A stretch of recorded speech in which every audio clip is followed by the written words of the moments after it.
Hi aspirants, we shall have a look at the 2021 mains essay question paper. We shall try to decode it as much as possible today. So the first question is, the process of self-discovery has now been technologically outsourced. Actually, this question has been in the current affair lately. So it says, we have been addicted to the social media or simply the electronic media.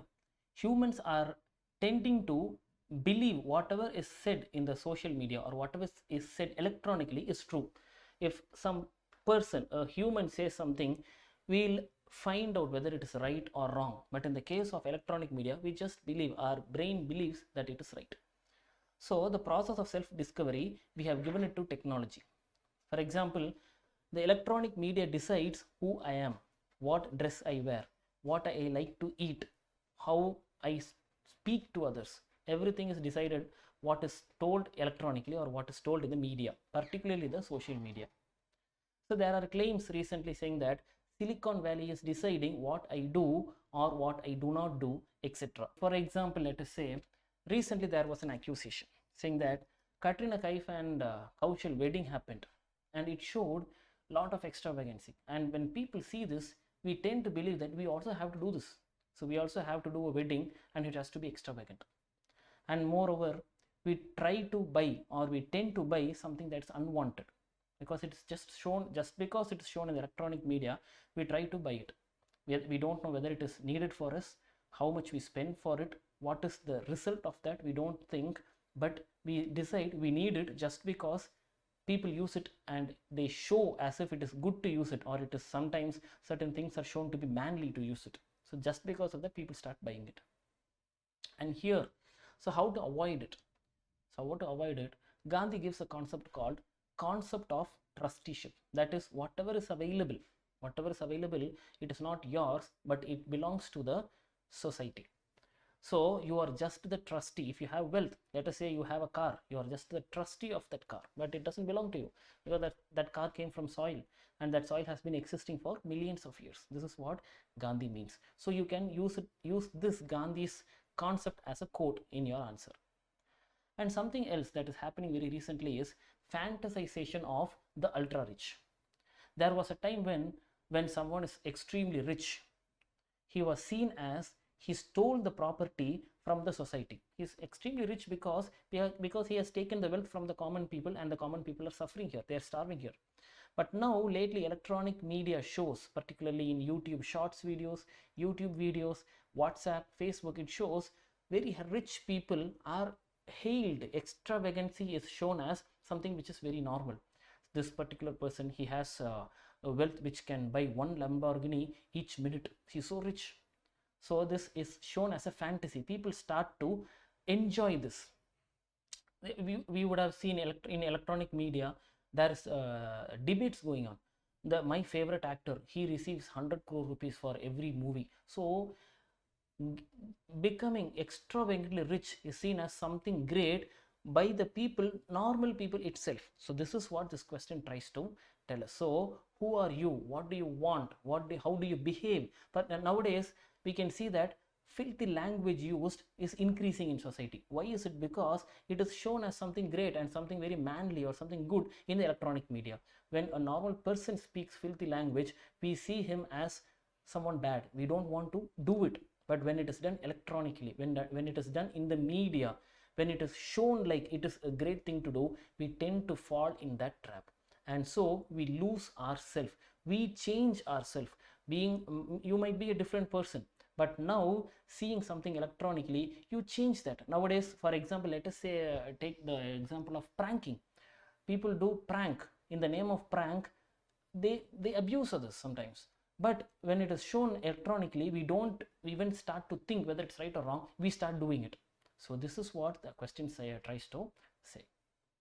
And now let's go to the next question. The second question: your perception of me is a reflection of you. My reaction to you is an awareness of me. This one, let us split the question into two. The first part says your perception of me is a reflection of you. So let us say there are two people. There is someone who is judging me based on the dress I wear, based on my gender maybe, based on my color, based on my economic status, etc. Something like this. He perceives me with something, but that perception shows what sort of person you are. If you see, let us say, for example, let us say a person thinks me, I am very cheap just because I am lower in economy than him, it shows that what kind of quality that person is made of. So when a person perceives someone else, that perception shows what kind of person is that first person who perceives the second person. So this is the first part of the question. And here, for example, Buddha talks about this. Buddha says something called as bare awareness. So what is bare awareness is, you should be aware of what is happening around you. Start observing whatever is around you, but it should be in such a way that you don't judge things. You don't start with a judging mind. When you think someone is a good person already, even if he does something bad, your mind perceives that's right. So you should be aware of anything, but without having any judgment. Your judgment should not cloud your view. This is what Buddha says. And we have in our own Puranas also, we know the story about Yudhishthira and Duryodhana. When Yudhishthira is sent to around the city to find a person who's bad, he comes back and says, I don't find any bad person at all, because his perception is like that. When he sees people, he can see only good people, because his perception is like that. At the same time, when Duryodhana goes, when he comes back, he says, I cannot see any good person at all, because of his thoughts.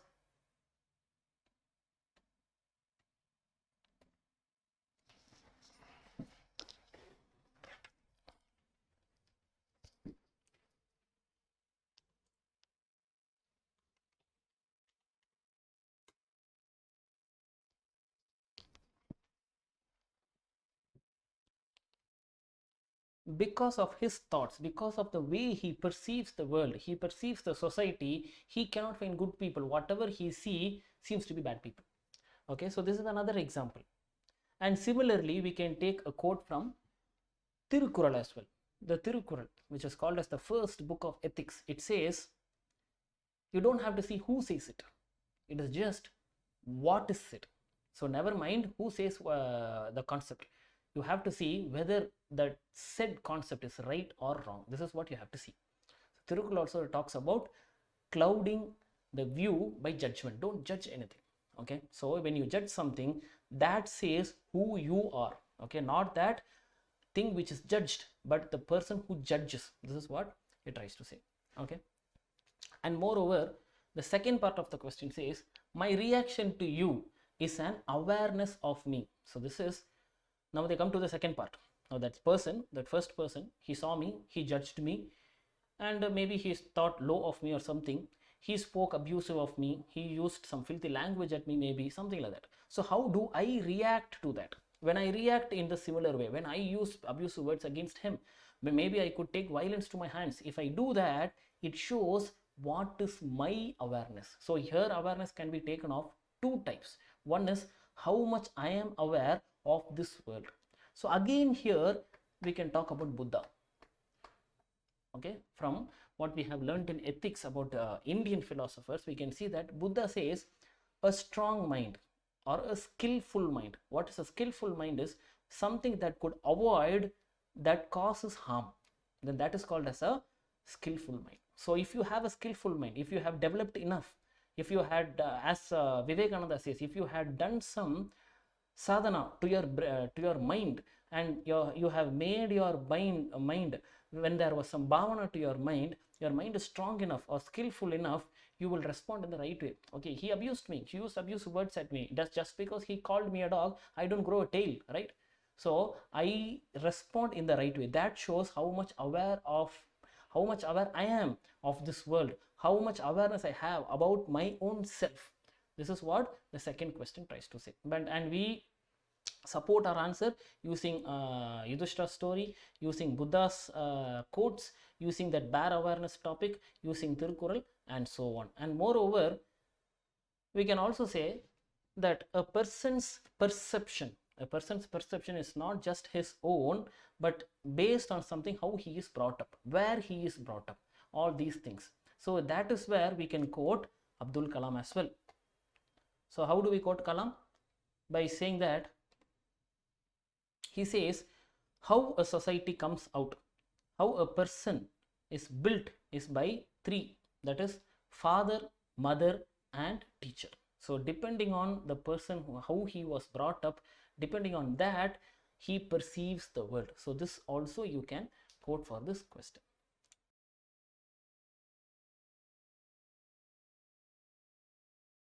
Words here are, one is utopian, other one is chimera maybe. So the first part of the question says philosophy of wantlessness, simply being selfless. You don't be selfless, you are completely, you don't be selfish, you are completely selfless, is utopian. Utopian means an ideal situation. So an ideal situation is always not possible, it's almost never possible. Okay, so it is just a mirage, it's just a dream. So it is dream. So you cannot expect humans to be completely selfless. Everyone will want their own life to be happy, their own life. So you cannot expect everyone to be wantless. So it is just utopian, it is an ideal dream, that's all. And the second part says while materialism is a chimera. Chimera is again an illusion. Okay, so it seems to be there, but it is also an illusion. Okay, now coming to the first part of the question. So about wantlessness or being completely selfless, we have Buddha talking about it, we have Vivekananda talking about it. Swami Vivekananda also talks about the ethics is being selfless. But is it true or is it possible? Actually, no, it's not very easy. That too, particularly for everyone, it's never easy for everyone to be selfless. Everyone will be selfish in something. Yes. And so then what is the way out? We have to see this. Then coming to the second part of the question, materialism. Materialism, it's again something like opposite to wantlessness. So materialism is, I am just materialistic, I don't care for anything, I just care for materialistic values. I just want money, I just want property, I just want things which I can buy, that's all. So only I am caring about that. And this is also an illusion. You cannot live with that alone. It will end up in an evil world. So it will become the world will become a place which is miserable to live. So this is what this question tries to say. So it's simply, the question says both is not right or both is not easily possible. So what is the way out now? Now, when wantlessness is not possible, when materialism is also not the right way, then what the thing that we can do is a middle path, the path middle to both. So you can use something what Gandhi talks about here. Gandhi says, it's a very simple thing which most of us know. He says small is beautiful.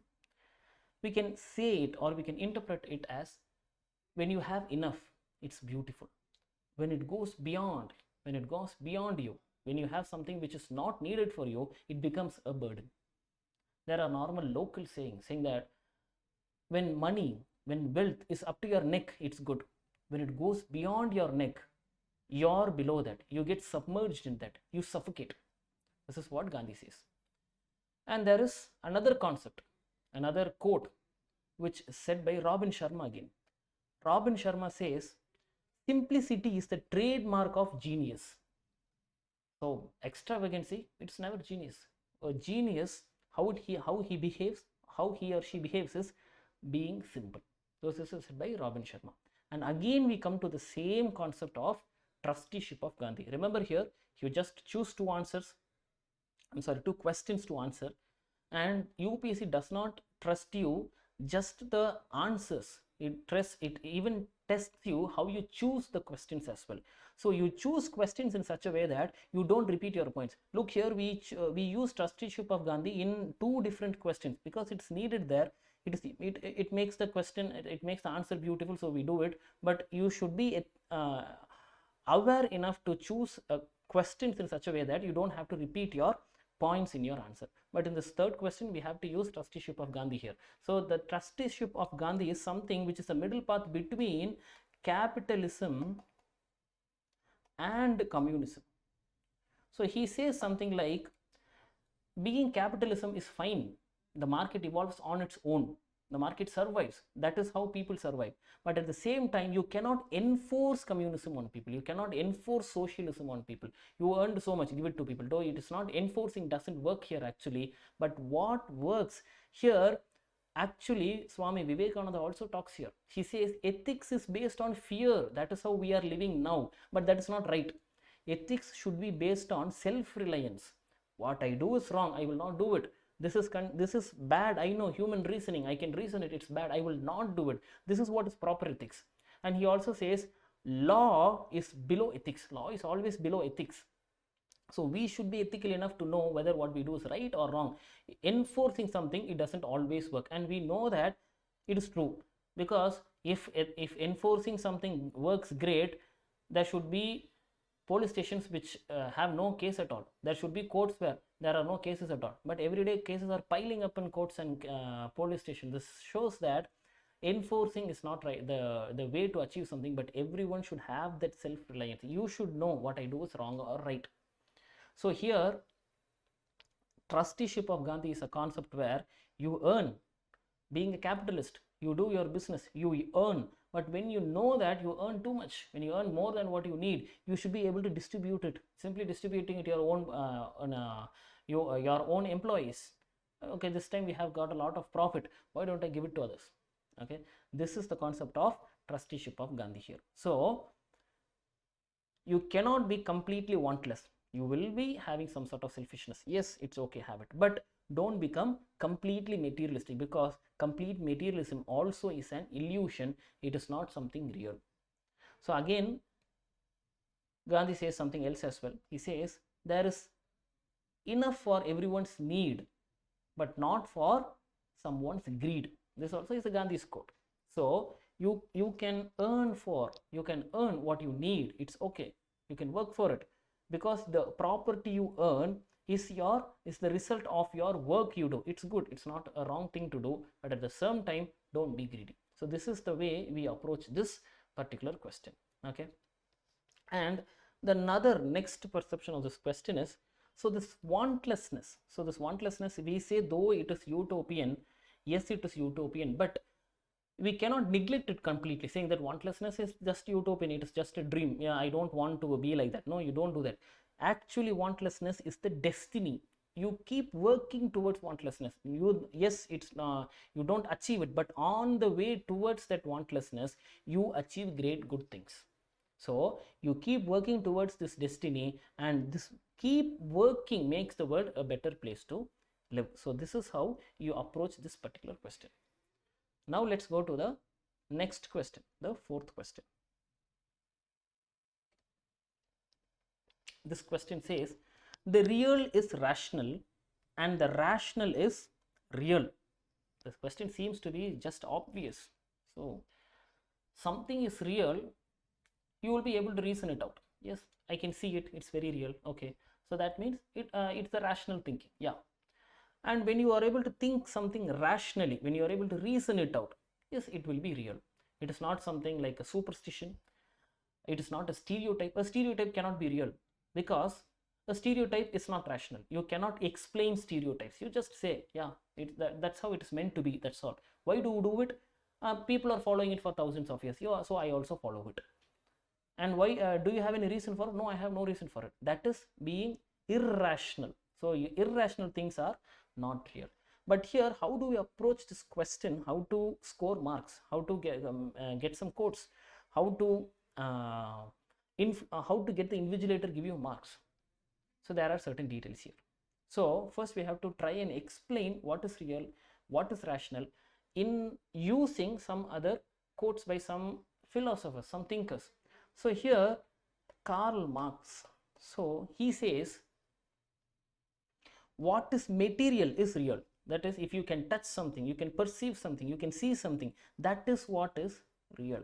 Why he says this? Because he opposes something said by someone else called as Hegel.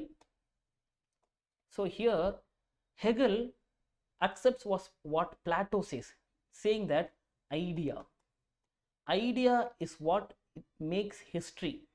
Idea is real, and so real is rational. So we know real is rational, and we know idea is real. So an idea is what it is real, and an idea is what it is rational. But Karl Marx refuses this, saying that idea is just an imagination, it's a dream, it cannot be real. What is real is what is material. We should be able to touch it, perceive it. That is what is real.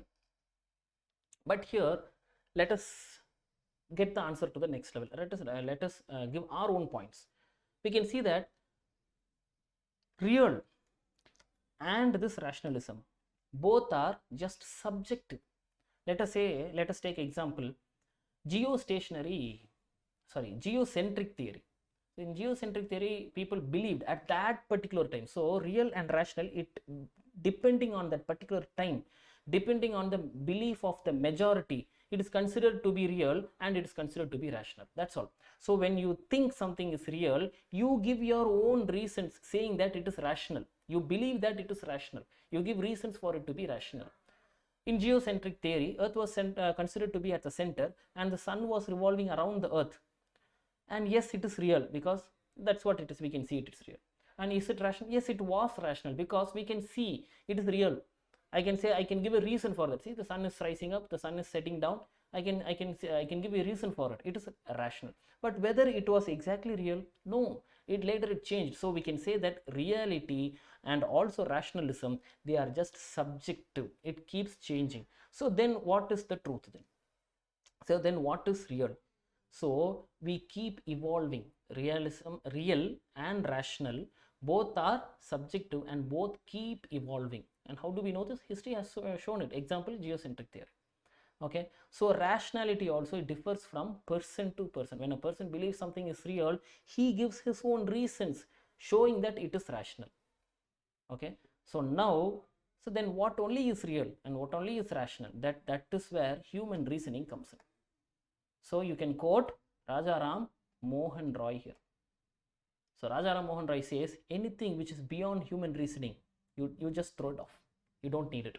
This is what Rajaram Mohan Roy says. So according to him, if according to human reasoning, it is not harming anyone, it is not harming yourself, you don't harm yourself, you don't harm others, then it is called as ethics. This is what Buddha says.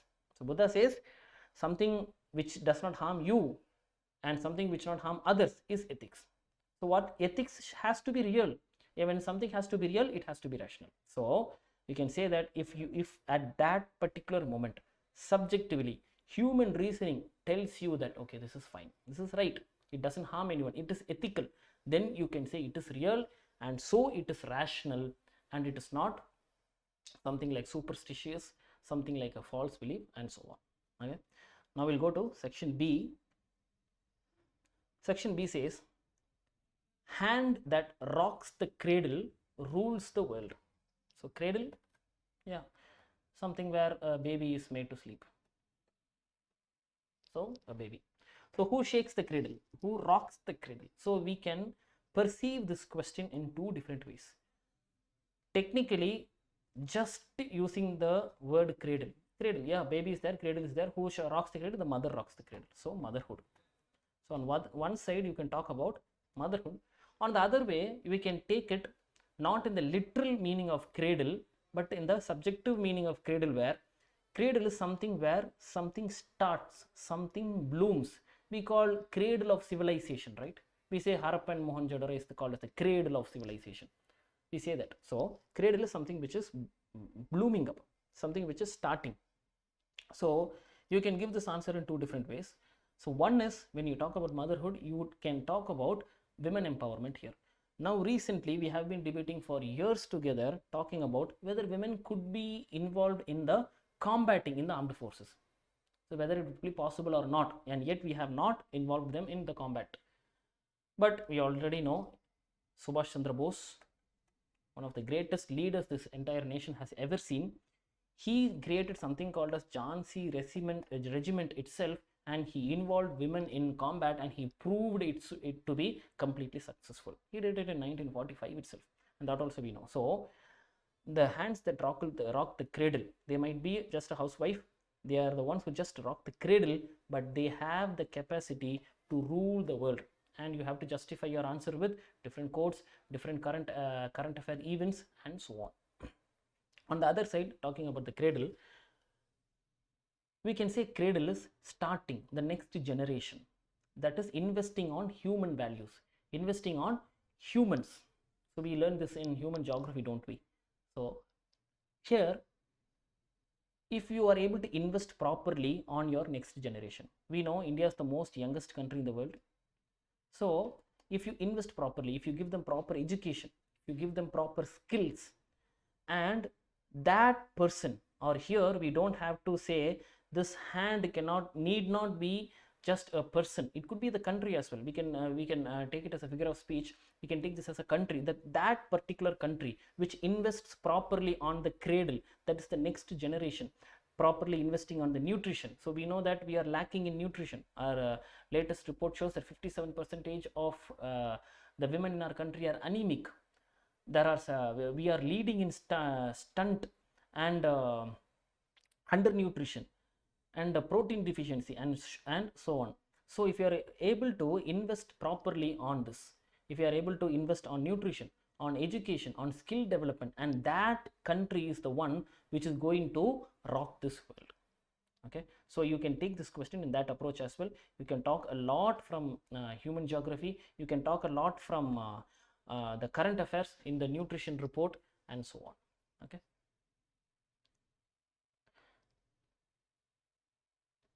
So now we'll go to the next question. The next question says, what is research but a blind date with knowledge? So the keyword here is blind date. So what is blind date? This is actually a comparative word. So actually what we know about blind date is dating, that's all. So we know recently there is something called as a blind date going on. The boy, he does not know the girl whom he's going to meet, and that girl does not know who is the boy she's going to meet, something like this Tinder concept or something like that. And they don't know what they are going to do after they meet, whether they're going to get married or not, whether they're going to leave them and move apart. They don't know nothing. They just go and meet, they have a date. This concept is called as blind date. And that they talk here for research. They say research should be like that. There should be no reason for research. It means that when you do a research, okay, I'm going to do this research. When I succeed in this research, I'm going to take a patent. I'm going to get intellectual property rights. I'm going to earn in crores. I'm going to become a billionaire. When you do that, it is not research. Research has to be done for the purpose of research, just with the knowledge, to develop knowledge. This is what this question tries to say. Okay, it's fine. But how do we substantiate it? How do we prove it? Let us give some examples. Research should be to just find the truth. You're searching, you're researching, you have to search for truth. This is what it is. Now let us take an example. When corona was spreading at the beginning, the world kept saying the vaccination should be concentrated for Asia and African countries as well. But the truth was, this was not done properly. The Western world, it wanted to take care of itself the most, and it did not care equally for the African world and the Asian world. And the result of that was, we saw that the next variants came from Asia, and the next variant now it has come from Africa, the Omicron variant. So when research is done with the purpose, so I want to save myself, that's all, for that purpose I'm researching. No, when research is done just for the sake of knowledge, you keep searching for the truth, you keep developing knowledge, then that makes the world a better place to live. That gives a good world to us. And another example is research on tropical diseases. This is a debate and concept going on for a very long time. The Western world, it does not take care for developing medicines for tropical diseases. Why is it so? Because they know very well that they can't economically be successful after researching or inventing medicines for the tropical diseases. So that is why tropical diseases are existing for a very long time, and medicines have not been found for them properly, and people are dying as well, because here the people are not rich enough to spend so much to get those medicines. So you spend on research, You do the research, you won't get economically benefited, so you don't do that research. So if you do a research, you think about what is the economical benefit I'm going to get. You do the research for the purpose of materialism and not for the purpose of research, and that is what is happening today. And this question says it should not be like that. Research should be done for the purpose of research, to search for the truth, to increase knowledge. That's all. And some example we can give for this. In our ancient history, we used to learn about, in our history, in GS paper 1, we used to learn about something, a word called ascetics. So who are those ascetics? Who keep wandering around. They don't have any property. They are not supposed to have any properties. And they are supposed to eat only by begging. And there were some rules made by those kings in those times for the people. When you see an ascetic, when an ascetic asks food from you, you are supposed to give food for them. You don't chase them away. You are supposed to give food for them. So why did they do this? These ascetics were actually researchers in truth. If you see carefully, India has marvels in archaeology, in architecture, in space research, and so on, in the ancient world, and still we don't even know who did it. No one took the credit for it. We invented geometry, we invented trigonometry, we invented the number system, algebra. So much of research has been done when the world doesn't even know anything about it. So how did this happen? These people who were researching without any expectation of benefits, they were researching. That is what resulted in the huge jump in the scientific world. So this have to return. So that ancient behavior which we had, a good behavior that we had, have to return. These are some examples and quotes that you can give in your answer to make your answer strong. So now we'll go to the next question, that is the 7th question. History repeats itself, first as a tragedy, second as farce. So the problem with this question most of us would have faced is, what is farce? What is the meaning of farce? The actual meaning of farce is comedy or mockery. It is mockery. So it is you make a joke out of yourself. You make a buffoon out of yourself. This is called as farce. So it says history always repeats. So when history repeats for the first time, it ends up in tragedy. And when it repeats again, it is actually a mockery. So why do they say this? Let us take an example.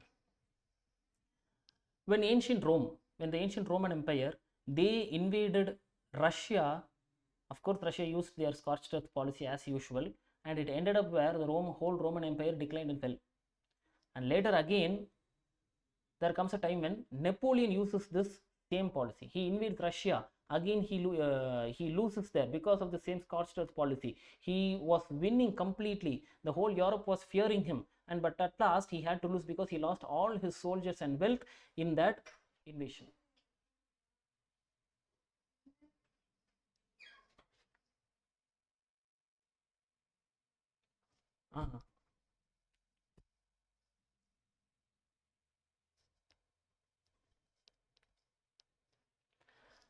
So when Napoleon did it, it is tragedy.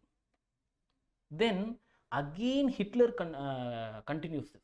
Hitler repeats this. The history is repeating. He goes, he invades Russia. Russia uses scorched earth policy. Again he loses. The one Hitler who was winning in the Second World War, he lost.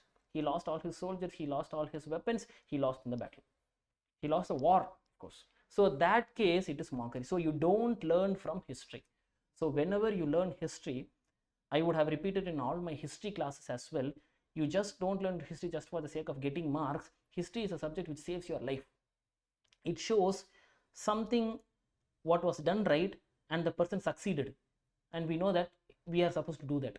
When a person deliberately failed, we see why he failed and we don't repeat it. This is what we learn from history. That is what here, this is the quote from actually Karl Marx, and he tries to say that you should learn from history. When history repeats for the first time, it's a tragedy. We missed it. But if it repeats again, it is a farce. It's your own mistake. You shouldn't have done it. Let us give some more examples for this. Karl Marx himself gives an example saying that the workers will try to bring down capitalism and they'll be very much satisfied and they'll enjoy and they will party saying that we have brought down capitalism. But again, it will repeat from there, where the workers, some of the workers will grow from there and they will become capitalistic or they will become dominant. So this keeps on happening. And on the other hand, the concept of communism or socialism, when it was imparted on Russia, we can see that thousands of people were killed, sent exile. This happened during the time of Lenin, and even more extreme during the time of Stalin. And yet what happened again, it happened in China. The Communist Party of India, it killed so many people, just put so many people in jail. The same concept, same communism, the same concept, same violence, same killings are happening again. So when it repeated, it is tragedy. When it is repeated again, it is a farce. And another example, we keep on exploiting nature, and nature shows us what happens if you exploit nature, when you go against nature, and yet we don't learn and we keep on doing it again and again and again. And then when we do it again and again, it is called as farce. We are mocking our own self. Humanity is mocking itself. Humanity is at farce when we don't respect nature, when we exploit nature badly. So this is what is called as tragedy and farce. So now let us go to the next question. This says there are better practices to best practices. So this is always, anytime there is something always better. You cannot say I have achieved the best. If you say that I am the best in something, someone else will come. In Tamil there is a saying in this, saying vallavanukku vallavan ennaikkum undu. So anytime, anything which is considered best, something, there will be something which is better than that as well. So why do we do this? So what does this question mean? It says never rest, never think I have achieved the best, I have done it, so let me take rest. No, you don't do that. We never end, we evolve, keep evolving, keep working. An idle mind is a devil's workshop, said in the Bible. The Gita says the same, and science says the same. Science says, when do you live longer? A longer life is attained when the brain has something to achieve. You always have a goal and you keep working towards the goal. The brain instructs the body, keep working, and then the body remains healthier, more and more healthier. So a person is healthier, he lives a long life when he always have a goal to achieve. We would have seen great leaders, they would have many great leaders would have lived for a very long time because they would have always had a goal. They would have had some sort of philosophy to attain. So they will keep on working towards, they keep on thinking towards it, they keep on evolving. So this is what this question tries to talk about. So one example, one scheme which is an example for this is Swachh Bharat. Swachh Bharat is an example for it. So at the beginning we achieve something, yes, this is best, but no, something better has to be done, and that is being done by the government. We can see it presently. So this is an example scheme. So you can give many more schemes for this, and some philosophies. So Swami Vivekananda says boredom is unethical. When you become bored, we know that an empty mind is a devil's workshop, all these things we know. When you get bored, you are unethical. You never get bored. You don't have enough time to ever get bored. So when you get bored, when you get into evil practices. So whenever you achieve something and you consider it is best, you always keep evolving. There will be always something better, what is considered as best. This is what this question tries to tell us. Okay, that's it for today. Thank you. And this is just decoding all the questions, how to approach the questions. And something very specific to be noted here is, once you see such a question paper, every single question seems to be very vague, very difficult words are used. It is very difficult for you to understand. You sit in the mains examination. Once you feel this, never worry about it. Why do you never worry about it? Is because every single person in the whole country is facing the same question paper. If you feel it difficult, others are also going to feel it difficult. It is the same race. It is an equal race. So you don't have to worry about it. Read it for the second time, you will get an idea. Read it for the third time, you will definitely get an idea. Whatever you have learned, it will come out. You will be able to answer it. And when you don't panic, you will give the best answer when compared to everyone else writing the answer. So don't never panic. Even if you see a tough question, actually the question is not being tough, you perceive it to be tough, read it again, take time, read it, you will get what is the answer to it. whatever you have read will definitely help you. Okay, so nothing to get panic. Those who are giving the mains for other papers as well, all the best. Continue, you will definitely clear it. Thank you. Jai Hind.